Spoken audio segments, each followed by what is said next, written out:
Power tiller ক্ষেত্রে যেমন এরকম প্রত্যেকটা মেশিনে এরকম তার ম্যাক্সিমাম একটা সুবিধা পাওয়া যায়। যেমন ধরুন না আপনার কোনো জায়গায় ছোট যন্ত্রপাতি নিল, তো এই ক্ষেত্রে আপনার যেটা প্রয়োজন আপনি সেটা নেবেন। আমি যেমন ওটা বড় যাদের বেশি টাকা ইনভেস্ট করতে পারে তাদের জন্য, আমি চাইছি যারা কম টাকা ইনভেস্ট করবে 10,000 থেকে মিনিমাম আমাকে ধরুন 1,000 টাকা না, তার 50% কম, ঠিক আছে? সে তো 10,000 টাকা কিনে নিয়ে 10,000 টাকা পাবে না। আজকে ময়না ব্লকে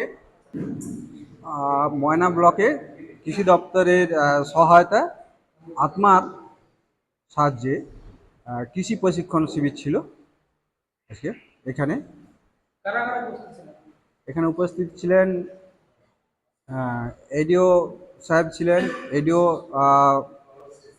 নন্দীগ্রাম 2 ছিলেন, এডিও অ্যাডমিন ছিলেন, ময়না পঞ্চায়েত সমিতির সহসভাপতি রঞ্জিত বাবু ছিলেন এবং আত্মার যিনি চেয়ারম্যান কৃষি সমবায় সেচ কর্মাধ্যক্ষ নির্মলবাবু উপস্থিত ছিলেন। এছাড়া আমাদের নৈচনপুর 1 জিপির প্রধান ছিলেন এবং আমাদের লালগড়ের সমবায় সমিতির সমস্ত পরিচালক মণ্ডলী সদস্য ছাড়াও এবং সম্পাদক কালীপদ বাবু এবং সভাপতি বুদ্ধদেব বাবু সহ আরও যারা ডিরেক্টর রয়েছেন তাদের সহযোগিতায় ব্যবস্থাপনায় আজকে এই সুন্দরভাবে এই কৃষি প্রশিক্ষণ শিবিরটা সম্পন্ন হয়েছে। আজকে কৃষকরা কিভাবে আরও স্বনির্ভর হতে পারে, উন্নয়নশীল পদ্ধতিতে চাষবাস করতে পারে এবং মূলত জৈব সার কিভাবে ইউজ করা যাবে, শুধুমাত্র ধান পানে নয়, এছাড়াও যে হর্টিকালচার অর্থাৎ ফলকর যে সমস্ত গাছগুলো সেগুলোকে কিভাবে 2 টাইমস বর্ষার আগে এবং বর্ষার পরে যেভাবে পরিচর্যা করতে হয় সেগুলোও বলেছেন। এছাড়া সবথেকে বড় আরেকটা কথা যেটা আজকে সভায় এসছে যে আমরা অনেকেই জানি না যে কৃষকরা যে সরকার, পশ্চিমবাংলা সরকার মাননীয় মুখ্যমন্ত্রীর যে প্রজেক্ট রয়েছে যে কৃষি যন্ত্রপাতি সাবসিডিতে কিনতে পাওয়া যায়, সেটা 10,000 থেকে 1 কোটি টাকা পর্যন্ত বিভিন্ন প্রজেক্ট ওয়াইজ টাকা পাওয়া যায়। সেখানে 40% থেকে 80% পর্যন্ত সাবসিডি পাওয়া যায়। তো এই যে বিষয়গুলো রয়েছে এগুলো কৃষকদের সামনে তুলে ধরা হয়েছে। আমার নাম রঞ্জিত হাজরা, ম্যানেজার লালগড়ের সমবায় সমিতি।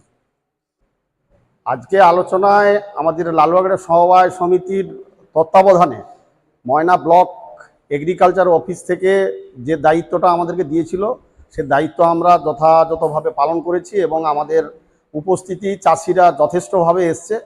যদিও আজকে বিভিন্ন জায়গায় বন্ধের একটা ব্যাপার ছিল, তা সত্ত্বেও আমরা সচলভাবে আমরা আজকে এই অনুষ্ঠানটা করতে পেরেছি। চাষি 150 জন ছিল আজকে আমাদের।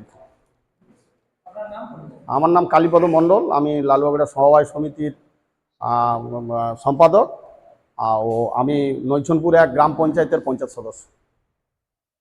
আগামী দিনে যেসব কৃতি ছাত্রছাত্রীদের আমরা পুরস্কৃত করব সেটাও আমাদের প্ল্যানিং রয়েছে, আর আরও বিভিন্ন রকম প্ল্যানিং রয়েছে, সেগুলো আমরা পরবর্তী পর্বগুলো আমরা চালিয়ে যাব।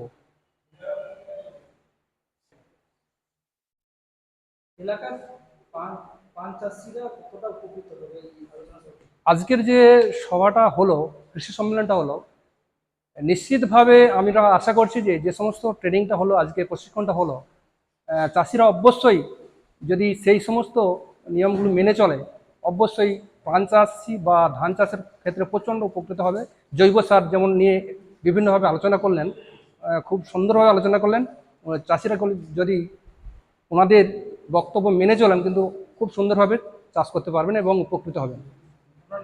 আমার নাম বুদ্ধদেব সামন্ত, আমি চেয়ারম্যান লালগড়া সমবায় সমিতি।